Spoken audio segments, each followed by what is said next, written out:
पूर्णमिदं पूर्णात् पूर्णमुदच्यते पूर्णस्य पूर्णमादाय पूर्णमेवावशिष्यते। ओम शांति शांति शांति। शंकरं शंकराचार्यं केशवं बादरायणं सूत्रभाष्यकृतौ वन्दे भगवन्तौ पुनः पुनः।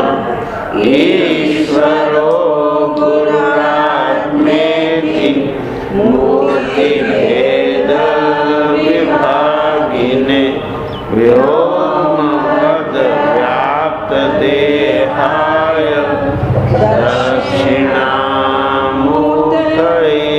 नमः।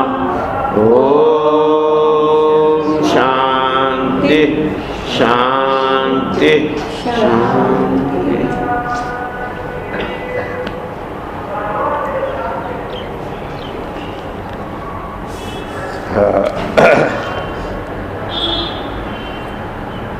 ओम श्री शुकोवाच एकदा तु महानद्यां कृताभिषेक नैयमिकावश्यको ब्रह्माक्षरम् अभिगृह्णानो मुहूर्तत्रयम् उदकांता उपवेश।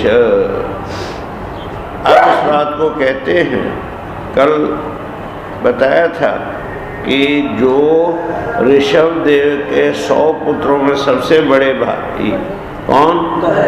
भरत जी, उनके जीवन की चर्चा की थी और इस बात को बताया था कि अंतिम समय में वो जो गंडकी नदी है, उस गंडकी नदी के किनारे देवधाम है, वहाँ नेपाल में है, वहाँ वो बैठ कर के तपस्या करते थे और पानी में बैठे रहते थे। वो भी नहीं, ऊपर से बारिश भी पड़ती रहती थी और त्रिकाल स्नान करते थे। फिर बालों को वो भी नहीं, तो बाल भी एकदम कैसे हो गए थे, घुंघराले हो गए थे। और वो हमेशा गायत्री मंत्र के द्वारा सूर्य का वो स्तवन करते थे, जिसकी कल चर्चा भी की थी।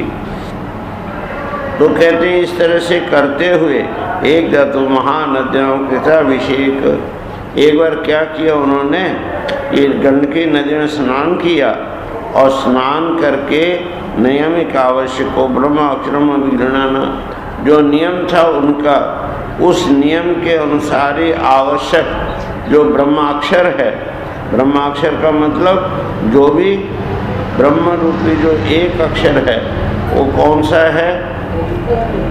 हाँ, ओम इत्येकाक्षरम ब्रह्म व्याहरण महामनुस्मरण या प्रयाति जयन देहम से याति परमाम गतिम। तो ओम इत्येकाक्षरम ब्रह्म, ये जो अक्षर ब्रह्म है, इस ब्रह्माक्षर का वो करते हुए, जप करते हुए, और जप ही नहीं बल्कि साथ में तज्जप सदर्थ भावनम, जैसा महर्षि पतंजलि कहते हैं कि जप तो करे, लेकिन जप केवल नाम स्मरण जिसको हम जप समझते हैं वो जप नहीं, बल्कि साथ में क्या होना चाहिए? तदर्थ भावनम, उसके अर्थ की भावना भी साथ में होनी चाहिए। और अर्थ का अर्थ तो आप जानते हैं क्या? The meaning of the meaning. अर्थ का अर्थ क्या है? What the meaning of the meaning? जानते हैं? आपने कहते ना I mean my meaning is this. तो लेकिन मीनिंग का मीनिंग क्या? अर्थ का अर्थ क्या? तो वो है कि उस शब्द के द्वारा हम जिस तत्व का बोध कराना चाहते हैं उस तत्व का प्रकाश करना ही शब्द का लक्ष्य है। और वो जब बोध हो जाए तो उसको कहते हैं अर्थ। जैसे मान लो मैंने कहा पुष्प, तो पुष्प का अर्थ क्या है? नहीं, जो फूल है वो हाँ? तो पुष्प का अर्थ फूल नहीं है, पुष्प का अर्थ फ्लावर नहीं है, पुष्प का अर्थ गुल नहीं है, पुष्प का अर्थ है ये ना जो मेरे हाथ में। तो ये अर्थ है, हो गया कि नहीं? तो इसी तरह से जब हम किसी शब्द का उच्चारण करते हैं तो आपके मस्तिष्क में उसका अर्थ आना चाहिए, है ना कि नहीं? तो जैसे मैंने कहा क्या, डिंगलचू, क्या कहा? डिंगलचू। आपने सुना कि नहीं? सुना। क्या समझे? हैं? डिंगलचू क्या समझे? कुछ भी नहीं समझे। तो अर्थ समझ नहीं आया ना, मेरे को भी नहीं आया, मैं भी नहीं जानता हूँ। तो लेकिन सुना तो सही, लेकिन सुनने पर भी अर्थ कुछ नहीं, इसको कहते हैं अनर्थ। लेकिन जब मैंने कहा पुत्र, तो पुत्र शब्द सुनते ही आपके सामने अर्थ आ गया, आदित्य की छवि आ गई ना सामने। तो इसलिए ये जो है अर्थ है। तो इसी तरह से जब ओम का उच्चारण करो तो साथ में क्या होना चाहिए? उसका जो अर्थ है उस अर्थ की भावना होनी चाहिए। अब ओम का अर्थ क्या है?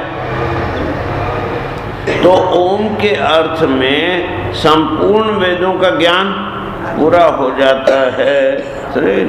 सारे जो वेद है, सर्वे वेद यत् पदमावनन्ति, संपूर्ण वेद जिस एक अक्षर का आवन में गायन करते हैं वो ओम हो गए।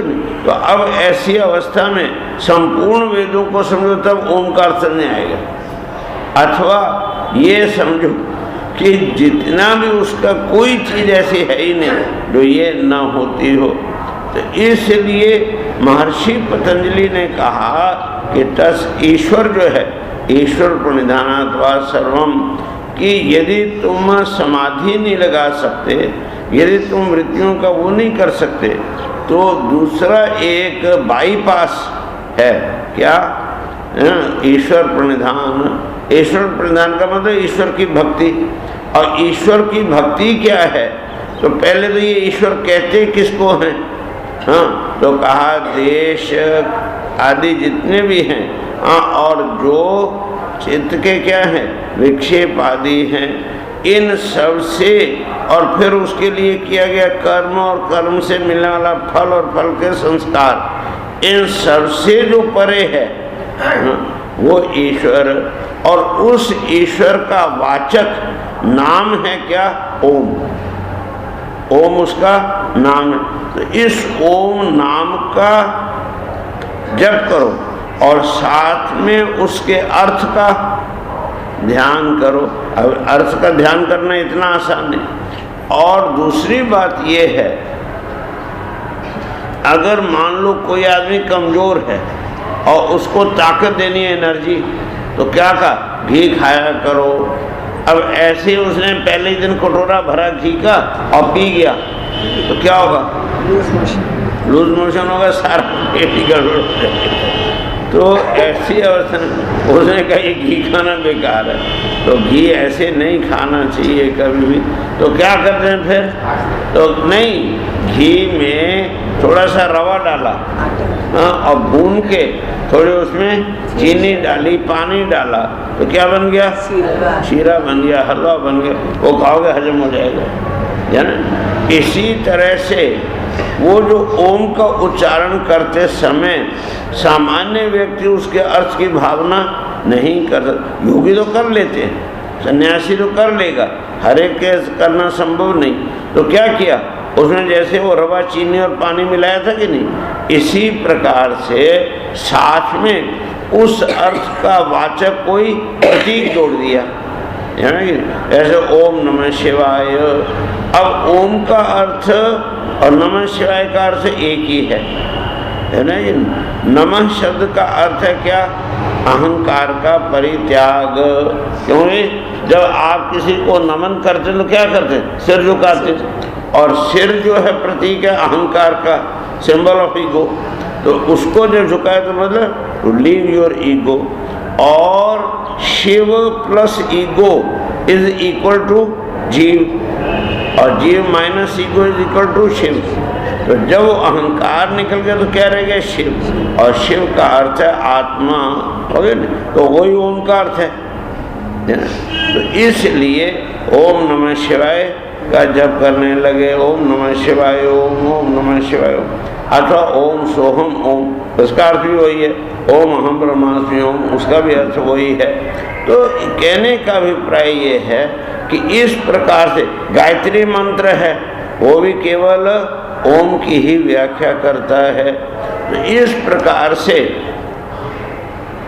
जिसने जो नियम लिया हुआ है, यहाँ एक शब्द का प्रयोग करते हैं नैयमिक, मैंने नियम से जो लिया हुआ नियम है, और नियम का अर्थ ये है कि आप लोग जो बुद्धिमत्ता करते हैं कि सब देवताओं को खुश करने के लिए थोड़ा सा जप विष्णु का किया, थोड़ा सा जब राम का किया, थोड़ा कृष्ण का किया, थोड़ा शिव जी का किया, तो ये सबको क्या किया? सब देवता खुश हो गए, लेकिन उसका परिणाम ये होता कोई भी खुश नहीं होता। हाँ, एको देव सर्वभूतेषु गूढ़ा सर्वव्यापी सर्वभूतांतरात्मा, एक ही देवता है, एक ही परमात्मा है जो सब देवताओं में, सब भूतों में, सब प्राणियों में व्याप्त है। तो ऐसी अवस्था में एक को पकड़ना कि अनेक को पकड़ना, है कि नहीं? तो एक को पकड़ो। तो ऐसी अवस्था में एक के साधे सब साधे, और सब साधे सब जाए। तो एक को पकड़ा, जैसे ही वो समझो अपना सामने प्लॉट है, उसमें हमने कुआं खुदवाना है, तो जहाँ भी कुआं खुदवाएंगे 30 फुट गहरा जाएगा कुआं, तो उसमें से पानी निकल आएगा। लेकिन अगर हमने 20 फुट 10 जगह खोदा तो हमने कितनी खुदाई किया? 200 फुट। 10 जगह 20-20 फुट खोदा तो 200 फुट खुदाई किया कि नहीं? पानी आएगा कि नहीं? लेकिन एक जगह 30 फुट खोदो तो पानी आ जाएगा। लोग क्या कहते हैं? सबका नाम लेते, अब परिणाम जीरो। फिर कहते हैं हम तो इतनी पूजा करते हैं, इतना पाठ करते हैं, कुछ होता ही नहीं, होगा कैसे? तो एक का नियम लो। अब वो किसका लेना, कौन सा मंत्र जपना, कैसे वो करना, तो उसके लिए कहा तद विज्ञानार्थम स गुरुमेवा विगच्छेत, उसके लिए गुरु के पास जाओ। गुरु ने तुम्हारी योग्यता और तुम्हारी स्थिति, तुम्हारी निष्ठा के अनुसार जो मंत्र दिया, वो एक मंत्र ही तुमको अंत तक ले जाएगा, हो गया ना? तो इसीलिए उसको कहते नियम। और नियम पूर्वक जब आप कोई साधना करते हैं तो उसको कहते हैं अनुष्ठान। क्या कहते हैं?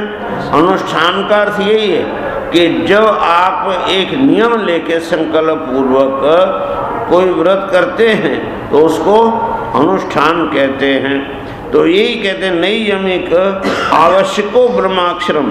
तो वो जो नियम से लिया हो जो अक्षर है, ब्रह्माक्षर है, उसका जप करते हुए मुहूर्त त्रयम उदकांत उपवेश, वो 3 मुहूर्त तक, 3 पहर तक। हाँ, 3 पहर कितने घंटे हो गए हैं? एक पहर में 4 घंटे, 3 घंटे। बड़ी गड़बड़ है अभी। तो ये 3 घंटे का एक पहर होता है, 4 पहर का दिन, 4 पहर की लगभग रात, तो 3 मुहूर्त कितने हुए? 9 घंटे। और सुबह ब्राह्मण मुहूर्त में बैठना चाहिए, तो सूर्योदय से 1.5 घंटा पहले, हो गया ना? तो मान लो सूर्योदय होता है 6 बजे, तो 4:30 बजे बैठे और 9 घंटे हुए तो कितने बज गए? 1:30 बज गए कि नहीं?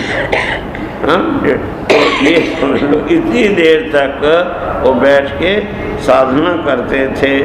तो इस तरह से कहते हैं वो जो है करते हुए वहीं पर प्रणव का जप करते हुए वहाँ उसमें बैठे रहते थे। अब कहते हैं एक दिन क्या हुआ, एक हरिणी मृगी जो है वो भी पानी पीने के लिए वहाँ आई, और अभी पानी पी रही थी कि उससे थोड़ी ही दूरी पर एक सिंह ने बड़ी भयंकर गर्जना किया, और वो सिंह गर्जना को सुनते ही हिरणी तो हाँ नहीं, बड़ी डरपोक होती हो, जरा सी आहट करो तो एकदम भाग, कोई भी आहट हो भागती।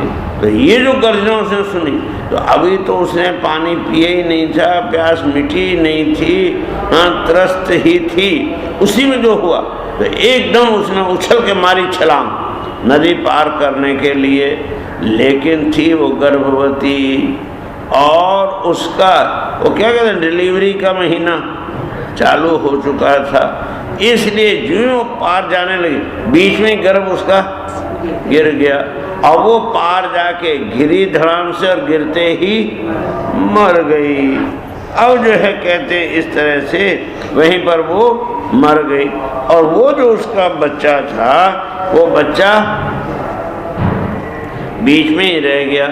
तम तुयन कुंकम कृपणम सोत्सानु ये मानम अभिवीक्ष्य अपविद्धम बंधुरिव अनुकंप्या राजर्षिर भर्ता आदाय मृत मातरम इति आश्रम अब अमनथ। अब कहते हैं कि राजर्षि भरत ने देखा कि ये बेचारा हरणी का बच्चा तो ना इसका कोई भाई ना बंधु ना कोई, एकदम क्या हो गया, उसको क्या कहते हैं, अनाथ हो गया। ऐसा अनाथ हो करके नदी के प्रवाह में, पानी तो था काफी नदी में, तो अब वो छोटा सा बच्चा तो बहेगा कि खड़ा रहेगा, वो बहने लगा। तो उसको बहता हुआ देख करके उन्हें बड़ी दया आई, और जैसे कोई अपना आत्मीय हो, परिवार का सदस्य हो, इस तरह से उन्होंने उस मातृहीन बच्चे को उठा कर के गोद में आश्रम में ले आए, और ला करके क्या किया कि वो जो है भरत की जो ममता थी उसके प्रति बढ़ती गई, और वो उससे स्नेह करने लगे, और जो है नित्य जो है उसके खाने पीने की व्यवस्था करते, और उसको कोई आके व्याघ्र है, सिंह है, कोई आके खा न जाए, उनका तो भोजन है, तो इसलिए उनकी रक्षा करने के लिए बाड़ा लगाना, और फिर उसे थोड़ी देर बैठ के हाँ क्या करना, खेल खेलना, हाँ लाड लड़ाना, और उसको पुचकार से उसकी पीठ पर हाथ फेरते। इस तरह से करते करते जो है क्या हो जाए कि उधर जो है वो पूजा का समय हो गया, और उधर वो उसके पीठ पर हाथ फेर रहे हैं, और वो भी बच्चा। हाँ ये तो नियम है सृष्टि का, जिस जीव से तुम प्यार करोगे वो तुमसे प्यार करेगा। आप देखते हैं टीवी में आजकल कई लोग सांपों से प्यार करते हैं, कोई शेर से प्यार कर, तो शेर भी उनके साथ आदमी की तरह से व्यवहार करने लगता है, हो गया नहीं। तो ये तो नियम है कि जिस जीव से तुम प्यार करोगे वो तुमसे भी प्यार करेगा। तो बच्चा भी क्या करे, अपनी जो पीठ है ना लाके, और ऋषि की पीठ से यूं यूं हिलाने लगे, तो ऋषि को बड़ा आनंद आने लगा। जो अपने बच्चों को के मुँह को छोड़ के आए थे, जो अपना सब कुछ त्याग के आए थे, और यहाँ दोबारा मोह में पड़ गए, नहीं। इसलिए एक मंत्र इस बात को स्पष्ट करता है, वने पि दोषा प्रभुंति रागिनाम गृहे पि पंचेन्द्रिय निग्रहस्तपः अकुत्सते कर्मणि यह प्रवर्तते निवृत्त रागस्य गृहम तपोवनम। कहते हैं कि भाई ये जो है ना जंगल जाना, वन में जाना, जंगल में जाने से साधना अच्छी होती है, ये केवल एक भ्रम मात्र है। यदि तुम्हारे अंदर राग है, यदि तुम्हारे अंदर मोह है, और तुम घर के राग को मोह को छोड़ के भाग भी गए, और भाग के तुम जंगल में चले गए, तो जंगल में भी क्या होगा, तुम किसी से राग करने लगोगे, किसी से प्रेम करने लगोगे, और जिससे राग करोगे उसे के दुश्मन से हो ही जाएगा, विरोध हो ही जाएगा, आक्रोश आ ही जाएगा। तो फिर वही संसार वहाँ बस गया। यहाँ मनुष्यों का संसार वो था, हाँ मोह था, वहाँ पशु पक्षियों का हो जाएगा। इसलिए गृहे भी पंचेंद्रिय निग्रह तपा, घर में रहते हुए भी अगर आप अपनी 5 इंद्रियों का, ज्ञानेंद्रियों का निग्रह में कंट्रोल कर लेते हैं तो घर में भी क्या है, तपस्या हो जाती है। अकुत्सिते कर्मणि यह प्रवर्तते, जो अकुत्सित मैंने शास्त्र के द्वारा निंदित जो नहीं है, ऐसा अर्थात शास्त्रानुकूल जो कर्म है उस कर्म में प्रवृत्ति करने वाले के लिए, जो उस अकुत्सित कर्म में प्रवृत्ति करता है, शास्त्र से विरुद्ध न हो ऐसी प्रवृत्ति में रहता है, उसके लिए तो गृहम तपोवनम, घर ही क्या है, तपोवन की तरह है। तो ऐसी अवस्था में भरत जी जो थे वो अब उस बच्चे के मुंह में फंस गए और धीरे धीरे करके उनके जितने यम नियम भगवत पूजा थे, वो जितने भी नियमित कर्तव्य थे, वो सब एक एक करके छूटने लगे और अंत में तो सब छूट गया। अब वो हर समय उस बच्चे के साथ ही खेलते हैं, उस बच्चे के साथ ही जो है रमण करते हैं, उसी को खिलाते पिलाते हैं। जैसे आप अपने बच्चे के मुंह में सब काम छोड़ देते हैं, तो महाराज वो बच्चा है ना छोटा भी, इसलिए ऐसा है ये, तो इसी तरह उनकी हालत हो गई। तब एक दिन उन्होंने बैठे बैठे विचार करने लगे, अहो बतयम हरण को कह कृपणा ईश्वर रथ चरण परिभ्रमण रयेन स्वाण सुहृद बंधुभ्य परिवर्जितः शरणंच मौ साधितः मामेव माता पितरो भ्रातृज्ञातीन यौथिकांश्चैव उपेयाय नान्यम कंचन वेद मयि अति विश्रब्धश्च अत एव मया मत प्रायणस्य पोषण पालन प्रेरण लालन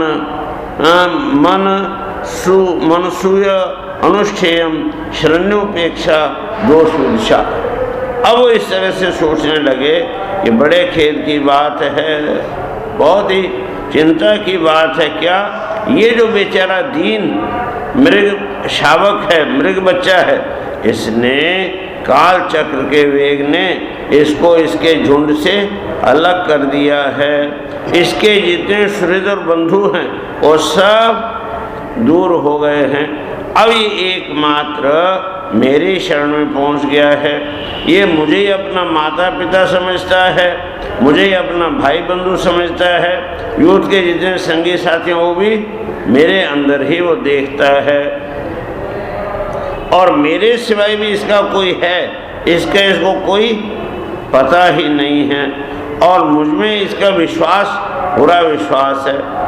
और एक बात है, तो छोटा बच्चा होता है ना, वो जितना ताकतवर अपनी माँ को मानता है, जितना ज्ञानी अपनी माँ को मानता है, जितना रक्षक अपनी माँ को मानता, उतना दुनिया में किसी दूसरे को नहीं मानता। और ये तो माता पिता भी इन्हीं को समझता है। तो ऐसी अवस्था में कहते हैं कि ये जो है मेरे ऊपर इसको पूर्ण विश्वास है। ऐसी अवस्था में कहते हैं जो शरण में आ जाए उसकी उपेक्षा करना तो बड़ा दोष है, ये भी मैं जानता हूँ। और मुझे अब क्या करना पड़ेगा, अपने इस आश्रित बच्चे का सब प्रकार की दोष बुद्धि छोड़ करके अच्छी तरह से इसका पालन पोषण और प्यार दुलार करना ही चाहिए, ऐसा वो सोचने लगे नहीं। नूनम ही आर्या साध्वा उपशमशीला कृपण सुहृद एव विधार्थे स्वार्थान अपि गुरुतरान उपेक्षन्ते। कहते निश्चय ही एक बात सच्ची है कि जो स्वभाव से ही शांत और दिनों की रक्षा करने वाले हैं, जो परोपकारी सज्जन हैं, वो ऐसे शरणागत की रक्षा के लिए अपने बड़े से बड़े स्वार्थ का भी परित्याग कर देते हैं। इस तरह से वो मन में सोचने लगे। तो अब वो जो है सब कुछ जो भी पूजा पाठ जप ध्यान साधना 9-9 घंटे तक बैठते थे वो सब एकदम ही छूट गई, जीरो पर आ गई। इस तरह से कहते हैं इति कृतानुषंगा। इस प्रकार से बच्चे के अंदर अनुषंग में आसक्ति जो थी, अटैचमेंट इतनी ज़्यादा बढ़ गई कि वो जो है, जैसे वो सुना है ना कंस का, हाँ, कंस की द्वेष बुद्धि थी। हाँ, तो इसका अर्थ ये है कि आपके अंदर कैसी भी बुद्धि हो, उसका परिणाम एक ही होता, चाहे राग बुद्धि हो, द्वेष बुद्धि हो, काम बुद्धि हो, स्नेह बुद्धि हो, कोई भी बुद्धि है, जब अति हो जाती है, तीव्र हो जाती है, तब क्या होता है कि उसको उठते बैठते सोते टहलते ठहरते खाते, हाँ, हर समय उनको वही जो है अपने ही सामने दिखाई देता है, और उनका जो चित्त है वो उसमें एकदम से बंधा हुआ, जैसे कोई स्नेह की रस्सी से, कौन सी रस्सी, स्नेह की रस्सी से किसी को जकड़ ले, हाँ, इस तरह से वो अपने आप को जकड़ा हुआ अनुभव करते थे। वो कुछ पुष्प समझा पत्र फल मूल आदि लाने होते तो वो क्या करते, भेड़िए और कुत्तों के डर से उसको भी हमेशा साथ में लेके जाते।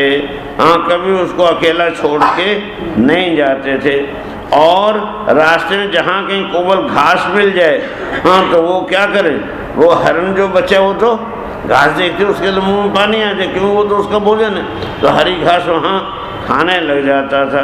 बड़े प्रेम पूर्वक दया भाव से उसको कंधे पर उठा लेते थे, वो भी नहीं, और इस तरह से कभी गोद में लेकर के छाती से लगा के दुलार करने लगते थे। तो इसमें भी उनको जो अपने बच्चों को, पुत्र पवनों को छोड़ के आया था, और हिरण के बच्चे सारे के सारे जितने भी हाँ लक्षण हैं वो उसके उस हिरण के अंदर ही आ गए। और थोड़ा बहुत जो नित्य नैमित्तिक कर्म करते भी थे, तो उसी समय बीच में उठ करके वो बच्चे को देख लेते, कहीं भाग तो नहीं गया, फिर थोड़ी देर जब फिर कहीं वो तो नहीं हो गया, हो गई ना। इस तरह से कहते हैं वो राजराजेश्वर भरत होते हुए भी उस बच्चे को देखते, और जब भी उसमें दृष्टि पड़ती तब उनके चित्त को शांति मिलती। इस समय जो है मंगल कामना करते, कहते बेटा तेरा सर्वथा कल्याण हो, ऐसी जो है उनके मन से हमेशा भावना निकलती।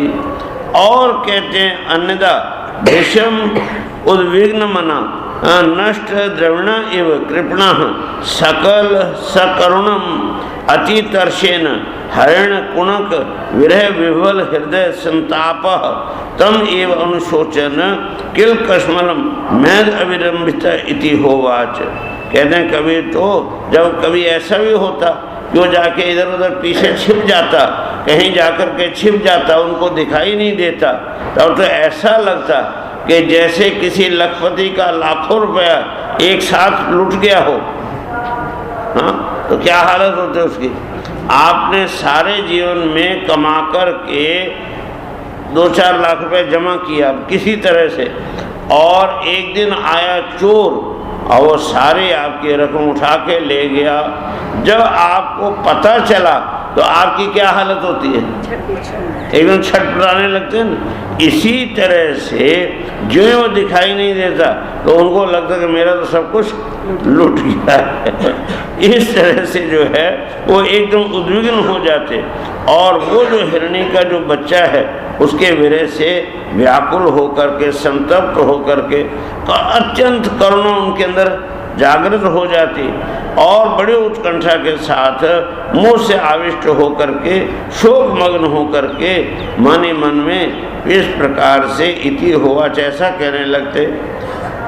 अभी बत्सा वही कृपणा एण बाल को मृत हरणी सुतो अहो मम अनार्यस्य षठ किरातम मतेः अकृत सुकृतस्य कृत विश्रम्भ आत्म प्रत्ययन तद अभिगणन सृजन एवं आगमिष्यति। और जो मन ही मन में कहने लगते, अरे ये जो है क्या कहा जाए, क्या ये मातृहीन और दीन हिरणी का जो बच्चा है ये किसी दुष्ट बहेलिए की बुद्धि वाले मुझ पर पुण्यहीन अनार्य का विश्वास करके, मुझे अपना मान करके मेरे किए हुए अपराधों को सत्पुरुषों के समान भूल कर फिर लौट के आएगा। ये मेरे ऊपर जो इसने इतना विश्वास किया था और इतना जो मुझे मानता था ये, तो अब क्या ये कभी लौट के मेरे पास आएगा? ऐसा जो है वो सोचने लगते थे। क्या मैं फिर उसे इस आश्रम के उपवन में भगवान की कृपा से सुरक्षित रखकर, लेकिन हरी हरी धूप चढ़ते हुए देखूंगा कभी? ऐसा इतना तो मोह आपको भी मुझे लगता है अपने बच्चों में नहीं होता होगा, उससे भी ज़्यादा जो है वो होने लग गया उनके अंदर। ऐसा न हो कि कोई भेड़िया कुत्ता, गोल बांधकर विचरने वाले शुक्र आदि अथवा अकेले घूमने वाले व्याघ्र आदि आए और उसको खा जाए। उनके लिए तो भोजन है, उनको तो कोई अंतर नहीं है, वो खा ही ना जाए कहीं उसको। और अरे संपूर्ण जगत की कुशल के लिए प्रकट होने वाले वेद त्रय रूप जो भगवान सूर्य, वो अस्त होना चाहते हैं, किंतु अभी तक तो वो बच्चा आया नहीं है, कहाँ चला गया होगा। हाँ, इसलिए जो है वो मेरी जो धरोहर है, क्या कहते हैं उसको, पार्की क्या कहते हैं, अपन कहते हैं ना, क्या कहते हैं आप लोग उसको, दूसरे की जो रखी हुई अमानत। तो वो जो हिरनी की मेरे पास रखी अमानत है, वो जो है लौट के आएगी कि नहीं? क्या वो अपने हरण राजकुमार मेरे जैसे पुण्यहीन के पास आकर अपनी तरह मृग साहब को जो मनोहर एवं दर्शनीय क्रीड़ाओं से अपने स्वजनों का दूर करते हुए फिर मुझे आनंदित करेगा? अरे जब कभी मैं प्रणय को से खेल में झूठ मूठी समाधि के बहाने आंख मूंद कर बैठ जाता था, तब वो चकित से मेरे पास आकर जल बिंदु के समान कोमल और नन्हे नन्हे सींगों की नोक से किस तरह मेरे अंगों को खुजाने लगता है, मुझे आकृष्ट करने के। जैसे कभी आप भी अपने जानबूझ के बच्चे से रूठ जाएंगे नहीं, तो फिर बच्चा क्या करता है, देखता है माँ जो है मेरे और ध्यान नहीं दे रही है, फिर क्या करता है, पीछे जाके पीठ पे हाथ फेरने लगता है, चूमने लगता है, कुछ करता है ना। इसी तरह से कहते हैं वो भी करता था, अभी तो ये समझ नहीं है, तो उसको याद करके इतना वो विलाप कर रहे हैं। तो कभी जो है कहते हैं मैं कुछ के हवन सामग्री रख देता था, तो दांतों से खींच करके उसको अपवित्र जूठा कर देता था, और मेरे डांटने डपने पर भी वो अत्यंत भयभीत होकर उसी समय सारी उछल को छोड़ देता और एक ऋषि बालक की तरह से सब इंद्रियों को समेट करके चुपचाप बैठ जाता था। ऐसा जो है विलाप वो करते हैं। क्यों? अरे आचरतम तपः तपस्विन्या यद इयम अवनि सविनय कृष्ण सार तनय तनु तर सुभग शिवतम आखर खुर पद पंक्ति भी द्रविण विधुरातुरस्य कृपणस्य मम द्रविण पदवीं सूचयन्ति आत्मानं च सर्वत्र कृत कौतुकम द्विजानां स्वर्गापवर्ग कामानां देव यजनम करोति। कहते हैं फिर वो क्या देखते, कहीं उसके पैर के निशान पड़ जाते ना, जरा गीली जमीन हो तो उसके ऊपर जब वो चलता तो क्या पड़ जाता है, पैर पड़ जाए तो वो निशान पड़ जाते हैं। उधर सूरत के तरफ जाओ ना तो एक वो है, हाँ, गौओं के गोपल, मालूम, वो गाय के जो है ना पैर का वो निशान कहते हैं पड़ा हुआ है। तो ऐसा मान रहे हैं जब भगवान कृष्ण द्वारका से उधर गौएं चराने आते थे तो उनके पैर का वो निशान लगा हुआ, तो हजारों लोग जाकर उसकी पूजा करते हैं, वो करते हैं, हो गया ना। तो कहते हैं इसी तरह से वो जो उसको देखा तो कहने लगे अरे ये जो तपस्विनी धरती पृथ्वी क्या है, तपस्विनी है, इसने बड़ी तपस्या की पृथ्वी ने, इस धरती ने ऐसा कौन सा तप किया होगा कि ये अति विनीत, ये जो मृग शावक है, छोटे छोटे इसके देखो सुंदर, बड़ी सुंदर छोटे छोटे पैर, अभी तो बच्चा था ना तो पैर कितने बड़े होंगे उसके, छोटे छोटे। तो ये जो है अत्यंत सुंदर सुखकारी और कोमल खुरों वाले चरणों के चिन्ह से पड़ गए हैं उसमें। तो इन चिन्हों से जो है मेरा तो सब धन लुट गया, मेरे पास तो कुछ है ही नहीं, लेकिन पृथ्वी ने वो जो उस बच्चे के जो चिन्ह हैं उनको कितना संभाल के रखा हुआ है, और ये मुझे रास्ता दिखा रही है कि इधर से तुम जाओगे तो तुमको वो मिल जाएगा।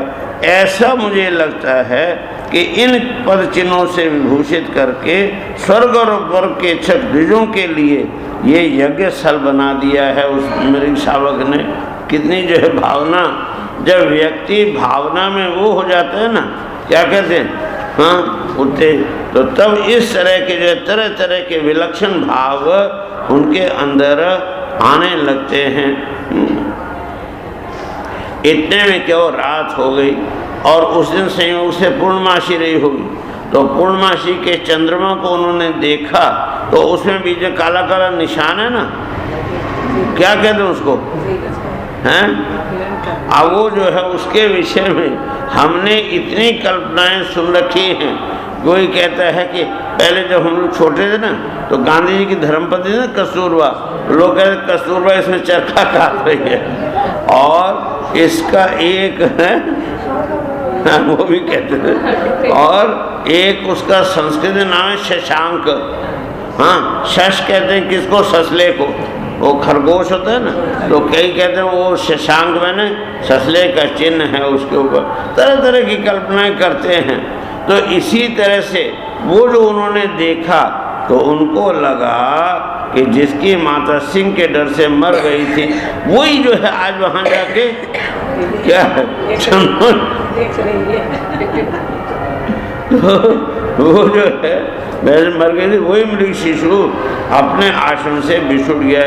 उसे अनाथ को देख करके क्या ये दीन वत्सल भगवान नक्षत्रनाथ चंद्रमा, नक्षत्रनाथ कौन है, चंद्रमा है, रात को चंद्रमा में दिखते हैं ना, तो इसलिए जो है कह रहे नक्षत्रनाथ दयावश उसकी रक्षा कर रहे हैं क्या ऊपर से देखते हुए। तो कहते हैं फिर उसकी जो है शीतल किरणों से जब चंद्रमा की ठंडी शीतल हवा लगती तब तो कहते कि अरे ऐसा लगता क्यों वह आत्मज विश्लेष ज्वर दव दहन शिखा भी उपतप्यमान हृदय स्थ नलनी कम माम उपसृत मृगितनयम शिशिर शांतानुराग गुणित जनित निज वदन सलिल अमृत में गभस्ती भी स्वधायती इव च। अब कहते हैं कि वो जब ठंडी ठंडी हवा लगी ना, तो उस समय कहते हैं कि अपने पुत्रों का जो वियोग रूप अंदर आग जलती है किसी के, वो देखा है ना, वो जो थी क्या नाम था उसका, कुंती की मातन, कुंती की देवरानी गांधारी, गांधारी। तो जो गांधारी के 99 पुत्र मर गए और 100वें पुत्र के मरने की भी, उस समय आपने अगर उसका विलाप देखा हो, उस समय उसकी करुणता देखी हो, 99 पुत्र जो है एक एक करके मारे गए, तो इसलिए वो तो बेचारा जो है क्या हालत होती होगी उसकी। इसी तरह से ये कहते हैं कि वो जो पुत्रों का वियोग रूपी जो दावानल है, अग्नि है, अग्नि जल रही है, उसकी विषम जो ज्वाला है उससे मेरा हृदय कमल दग्ध हो जाने से मैंने उस मृग बालक का सहारा लिया था। वो मृग बालक क्या था, वो मेरे लिए एक आश्रय के रूप में बना हुआ था। अब उसके चले जाने से मेरा दिल फिर से जलने लगा है। इसलिए मुझे लगता है कि अपनी ये शीतल शांत स्नेहपूर्ण और बदन के लिए सलिल पानी की तरह अमृतमयी किरणों से मुझे शांत करना चाह रहे हैं। कौन, नक्षत्रनाथ चंद्रमा जो है, वो मेरे अंदर दोबारा जो आग लग गई, पहले तो आग लगी थी, फिर उसको इस बच्चे ने आके शांत कर दिया था, और फिर वो चले जाने से फिर मेरा दिल जलने लगा। अब मुझे शांत करने के लिए ही भगवान नक्षत्रनाथ जो चंद्रमा जी हैं, वो ये ठंडी ठंडी पवन के द्वारा मुझे शांत करना चाहते हैं। इस तरह से वो जो है विलाप करते हैं। इस तरह से कहते एवं अघटमान मनोरथ आकुल हृदय मृग दारका भाषेन स्वारब्ध कर्मणा योगारंभण तो विभ्रंशित स योग तापसो भगवद आराधन लक्षणाच कथम इतर्था जात्यंतर एण कुणकः आसंगः साक्षत्रान्निः श्रेयस प्रतिपक्षतया प्राक परित्यक्त दुष्ट्यज हृदयाभि जातस्य तस्य एवं अंतराय विहित्योः अगारंभणस्य राजर्षिर्भर्तस्य तावन मृगार्भक पोषण पालन प्रीणन लालन अनुषंगेन अभिगणयत आत्मानं अहिरिव आखुबिलम दुरतिक्रमा कालः करालसा आपद्यत। अब जो है आ गया, कह रहे इस तरह से जो है क्या हुआ, जिनका पूरा होना सर्वथा असंभव था, उन अनेक प्रकार के मनोरथों से भरत का जो चित्त है वो हमेशा व्याकुल रहने लगा। अपने जो है मृग शावक के रूप में प्रतीत होने वाले प्रारब्ध कर्म के कारण तपस्वी भरत जी भगवत आराधना रूप जितना भी कर्म और योगानुष्ठान था वो भी उनका एकदम छूट गया था। और नहीं तो जिन्होंने मोक्ष मार्ग में साक्षात विग्रह रूप समझकर अपने ही हृदय से उत्पन्न दूसरे पुत्रादि को भी त्याग दिया था, पुत्र पौत्र बड़ा महाराज्य और साम्राज्य और जो है वो मुकुट सबको जिन्होंने ये मान करके कि ये मेरी साधना में विघ्न रूप हैं ऐसा समझ के उन सबको ठोकर मार के आ गए थे, ऐसे जो है वो उन्हीं को अन्य जाति जो एक पशु योनि का जो हिरण है, हाँ, उसके वशीभूत होकर के योग साधन से भ्रष्ट हो गए और उसी जो मृग के बच्चे के लिए जो है पालन पोषण लाड प्यार में हमेशा लगे रह करके उन्होंने आत्मस्वरूप को भी पूरी तरह से भूला दिया। इस समय जो है उनका टहलना कठिन हो गया। प्रबल वेगशाली काल प्राल जैसे वो चूहे का कोई बिल होता है ना, आपको पता है सांप कभी अपना बिल नहीं बनाता, क्या सांप जो है कभी बिल नहीं बनाता, क्या करता है, तो चूहे जो बड़े लंबे लंबे बिल, चूहों के बिल देख के तो बड़े बड़े कारीगरों की भी दिमाग खराब हो जाए, ऐसा बनाते हैं वैज्ञानिक ढंग से वो बिल। तो कहते हैं वो जैसे जो है वो जो है चूहे का बिल हो उसमें कौन घुस जाए, सांप घुस जाए। तो कहते हैं और वो जो है उसी तरह से ये जो काल है ये उनके सिर पर चढ़ करके आ गया, काल आ गया, आ बैठा, उसने देखा कि अब तो हाँ समय आ गया है, इसलिए जो है वो आ गया। तदानीम अभी पार्श्ववर्तिनी आत्मजम इव अनुशोचंतम अभिवीक्षमाणो मृग एव अभिनिवेशित मना विसृज लोकम इमं सह मृगेन कलेवरम मृतम अनु न मृत जन्मानु स्मृति इतरवन मृग शरीरम अवाप। क्या हुआ, वो काल तो आ गया और जो ही वो काल आया तो वो जो है जैसे वो कहते हैं हरणी का शावक है उनके पास ही बैठ करके बड़ा शोकातुर हो रहा था उनको देख करके, इसलिए ऐसी अवस्था में उस स्थिति में देखते हुए उनका जो चित्त है वो एकदम उसी में लगा हुआ था। हाँ, और उसी में लगा रहने के कारण से इस प्रकार की आसक्ति में ही मृग के साथ ही उनका शरीर भी क्या हुआ, छूट गया। और उसके बाद उन्हें अंत काल की भावना के अनुसार ही, जैसा भगवान ने कहा ना, यम यम वापि स्मरण भावम हे चंते कलेवरम तम तम एवैति कौन्तेय सदा तद्भाव भावितः।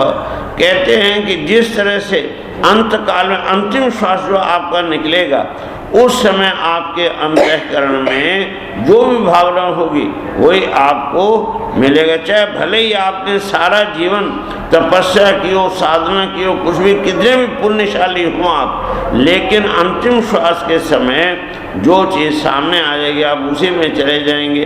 ठीक है, योग की वजह से आपका ज़्यादा वो तो नहीं, पतन तो नहीं होगा, लेकिन फिर भी एक बार तो आपको जाना ही पड़ेगा।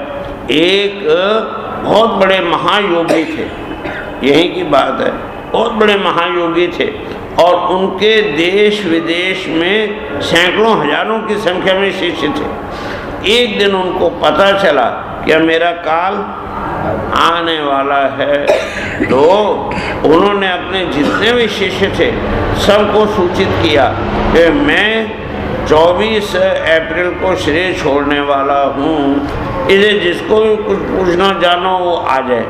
तो उनके जितने भी शिष्य थे सब वहाँ उस जंगल में उनकी कुटिया के सामने आ गए।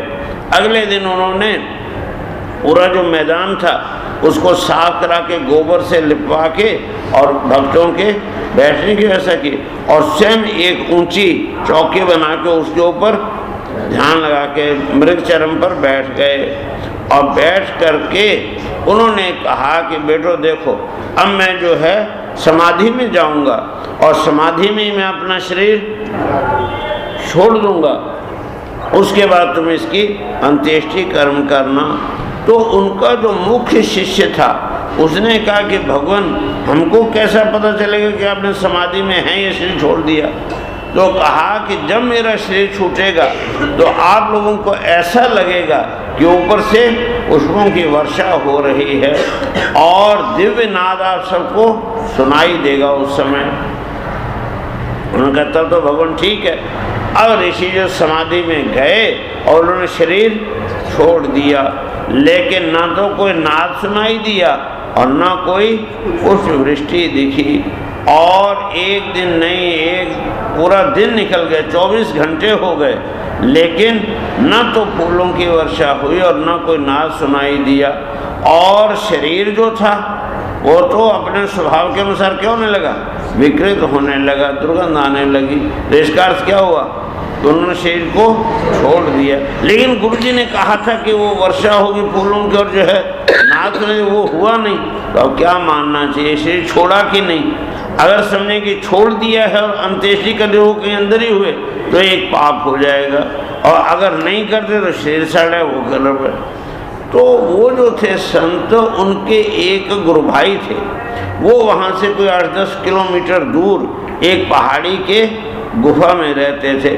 सब लोग दौड़े दौड़े कई लोग वहाँ गए और जाकर के उनसे कहा कि भगवान ऐसा ऐसा हो गया है। अच्छा चलो मैं चलता हूँ। अब वो आए तो जहाँ वो बैठे थे समाधि में, उसके पीछे बैठकर चारों तरफ नजर दौड़ाई तो देखा क्या कि सामने एक बेर का पेड़ है, बोर कहते ना, बेरी का पेड़ है, और उसमें एक इतना बड़ा एकदम शरबती रंग का बेर पका हुआ लगा। कहा वो तोड़ के लाओ। तोड़ के लाए तो देखा तो उसमें काला छेद है। चाकू मंगा के उन्होंने वहां से उसको काटा तो अंदर से एक सुनहरा चमकता हुआ छोटा सा कीड़ा निकला। तो उन्होंने उसको उंगली पे लिखा, देखो ये तुम्हारे गुरु महाराज हैं। फिर उन्होंने उसको यूं मसल दिया, मसलते आकाश से वो जो है फूलों की वर्षा होने लगी और तरह तरह के दिव्य नाद सुनाई देने लगे। तो मतलब अब वो, तब उन लोगों ने, शिष्यों ने पूछा कि भगवान ये हुआ क्या? तो कहते हैं हुआ कुछ नहीं, ये सीधे होकर के बैठे और जो ही श्वास को अंदर खींचने लगे तो इनकी दृष्टि वो बेर पर पड़ गई और वृत्ति वहाँ चली गई, और वहाँ वृत्ति के जाते ही प्राण निकल गया। तो ये कहाँ जाएंगे, सब बेर में जाएंगे ना। हम मनुष्य बन के तो जा नहीं सकते, तो क्या हुआ, कीड़े बन गए। लेकिन दिव्य होने के नाते से कीड़ा भी कैसा सुनहरा चमकता हुआ कीड़ा बना, और जो उसको मसल दिया तो वो अपनी गति के अनुसार फिर चले गए। तो कहने का अभिप्राय ये है कि ये जो भगवान ने बताया ये नियम है, ये जो है वैज्ञानिक नियम है। तो इसलिए उनको भी क्या करना पड़ा, हाँ साधना तो पूरी थी लेकिन फिर भी उनको क्या मिला, मृग शरीर ही मिला, और वो भी हिरण ही बन गए, हो गए नहीं। अन्य साधारण पुरुषों की तरह उनको मृग शरीर मिला, लेकिन वो जो उनका ज्ञान था, वो जो उनकी पूर्ण साधना थी, वो साधना का पूरा बैंक बैलेंस तो साथ में ही था, हो गया नहीं, बैंक बैलेंस तो था ही साथ में। इसलिए जो है कहते हैं कि हुआ क्या तो वो जो पूर्व जन्म की उनकी स्मृति थी वो उस हिरण शरीर में भी नष्ट नहीं हुई, स्मृति नष्ट नहीं हुई। इसलिए जो है उस योनि में भी उनको पूर्व जन्म की जो है भगवत आराधना के प्रभाव से अपने मृग रूप होने का जो कारण वो था वो पता चल गया कि मैं उस हिरण के बच्चे में अत्यंत आसक्त हो गया था, इसलिए मुझे आज हिरण बनना पड़ा है। तब उनको बड़ा दुख हुआ और वो मन ही मन में पश्चाताप करने लगे। देखो कितने खेद की बात है, मैं इतना संयमशील और महान भावों के मार्ग में चलने वाला मैं कैसे पतित हो गया।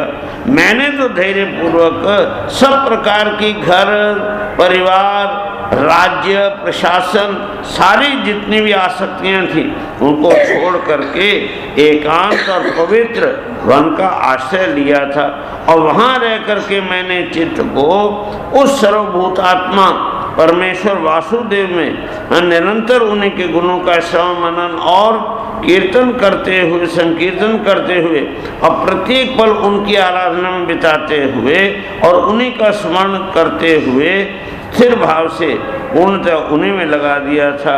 लेकिन फिर मुझ अज्ञानी का वही मन अकस्मात एक नन्हे से हिरण के बच्चे में जाकर के फंस गया और मैं अपने लक्ष्य से नीचे गिर पड़ा। देखो एक बात बताऊं, चिड़िया होती ना, चिड़िया भी पहले घोंसला बनाती है, उसमें अंडे देती है और फिर उनके ऊपर बैठ के उनको सेती है और फिर वो अंडे टूटने के बाद बच्चे निकलते हैं, उनका पालन पोषण भी करती है, तरह तरह की हत्याएं करके उनको खिलाती पिलाती भी है और उनको बड़ा करती है, फिर उनको उड़ना सिखाती है, सब कुछ करती है। लेकिन जिस दिन वो चिड़िया का बच्चा उस घोंसले से उड़ के गया फिर वो कभी उसमें लौट के नहीं आता और ना वो कभी उसको पहचानती ही है, उसकी आसक्ति खत्म। ये तो पक्षियों तक का जो है व्यवहार है, लेकिन इसके विपरीत हम लोग अब यहाँ ध्यान देने की बात यह है कि अगर उस समय वो जो थे राजर्षि भरत वो बच्चे को उठा के न लाते तो उचित होता कि अनुचित? अनुचित होता, पाप होता, वो महापाप था। इसलिए वो लाए, वो ठीक किया और उसका पालन पोषण किया, वो भी ठीक हुआ। लेकिन जब वो स्वयं चलने और दौड़ने लग गया बस उनकी ड्यूटी वहाँ तक थी, वहाँ ड्यूटी खत्म हुई, उसके बाद फिर उनकी जिम्मेदारी नहीं होती है। हाँ, शास्त्र का भी वचन है कि आपका जो पुत्रादि है हाँ वो लाले 5 वर्षान 5 वर्ष तक तो माता के अधीन रहता है और 12 वर्ष तक पिता के। तो 5 वर्ष तक बच्चा जो भी पाप या पुण्य करता है वो उसके माता को मिलता है, चाहे पाप करे चाहे पुण्य, वो माता को ही मिलेगा। और 12 वर्ष की आयु तक वो जो भी पाप पुण्य करता है वो उसके पिता को मिलता है। और 12 वर्ष के बाद कौन सी एज शुरू होती है? टीनेज कहते हैं 13 से, तो 13वें वर्ष में टीनेज शुरू होती है। तो वहाँ से वो अपने भाग्य का स्वयं धनी हो जाता है, जो वो करेगा उसका वो फल उसी को मिलेगा, हो गया नहीं? तो उस दिन तक की जिम्मेदारी आपकी है, लेकिन उतने दिनों में आपने किस तरह से अपने कर्तव्य का पालन किया वो अत्यंत महत्वपूर्ण है। जिस समय बच्चे का मस्तिष्क क्या होता है, अत्यंत कोमल होता है, उसको जिधर चाहो उधर मोड़ सकते हो। एक पेड़ की टहनी, लंबी टहनी है पतली, उसको यूं मोड़ के रस्सी बांध दो, हाँ, अब फिर छोड़ दो, हाँ, तो क्या होगा, धीरे धीरे वो मोटी होती जाएगी। तो इतनी मोटी हो जाएगी तो रहेगी वो गोल ही रहेगी। अब वो रस्सी को खोल दो और उसको सीधा कर दो, नहीं हो सकती, सीधी नहीं कर सकते, अब हो गई नहीं।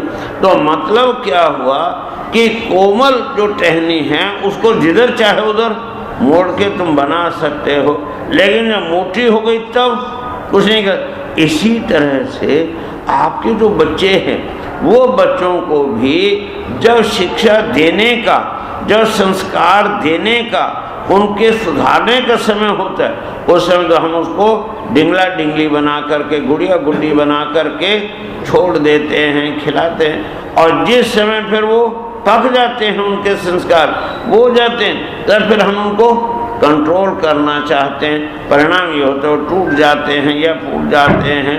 इसलिए ये शिक्षा देने के लिए ही वास्तव में ये भरत जी की कथा है। तो जिस समय वो दौड़ने लग गया था तो वहाँ भरत जी का कर्तव्य पूरा हो गया था।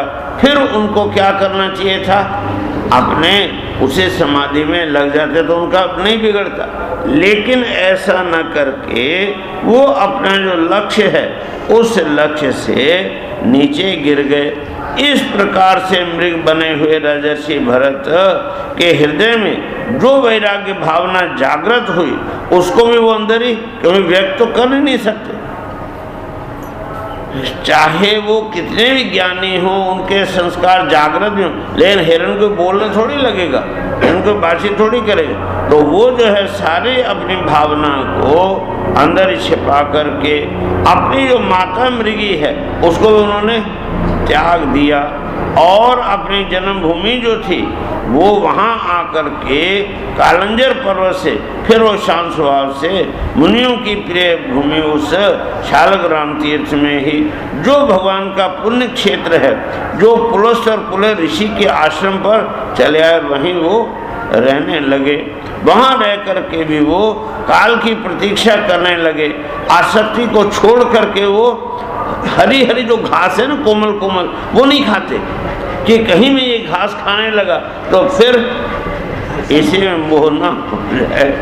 इस तरह से उससे वो डरते हैं। अकेले रह करके सूखे पत्ते, सूखी घास और झाड़ियों के द्वारा निर्वाह करते हुए जो मृग योनि की आयु है, क्योंकि मैंने पहले भी कहा था कि आपकी जो जन्म, आयु और भोग वो वहीं निश्चित हो, तो कोई आपका मृग योनि का संस्कार पीछे पड़ा था, उसके अनुसार आपको वो भोग मिला। तो उसको भोगते हुए उन्होंने क्या किया, जो अपने शरीर का आधा भाग था गंडकी के जल में डुबो के और साधना करने लगे। अब वहीं उनका जो था वो मृग शरीर को भी उन्होंने छोड़ दिया। तब उनका जन्म कहाँ हुआ और कैसे हुआ, इस बात की चर्चा हम लोग करेंगे कल जड़ भरत का जन्म होगा ना, तो इसलिए कल उसकी चर्चा करेंगे।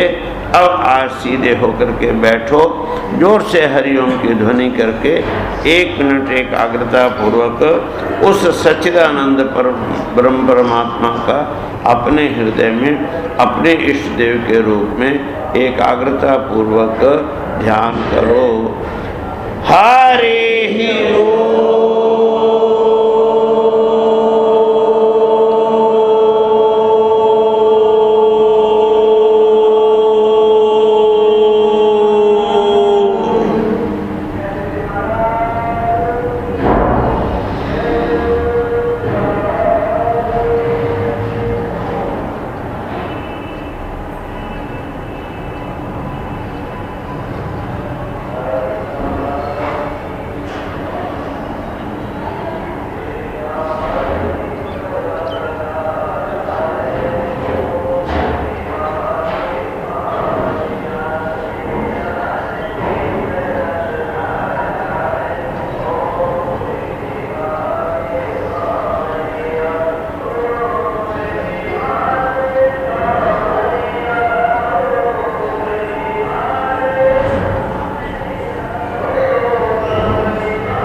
मुच्यते पूर्णस्य पूर्णमादाय पूर्णमेवावशिष्यते। ॐ शान्ति शान्ति शान्ति। शङ्करं शङ्कराचार्यं केशवं बादरायणं सूत्रभाष्यकृतौ वन्दे भगवन्तौ पुनः पुनः। ईश्वरो गुरुरात्मेति मूर्तिभेदविभागिने व्योमवद्व्याप्तदेहाय दक्षिणामूर्तये नमः। ॐ शान्ति शान्ति शान्ति।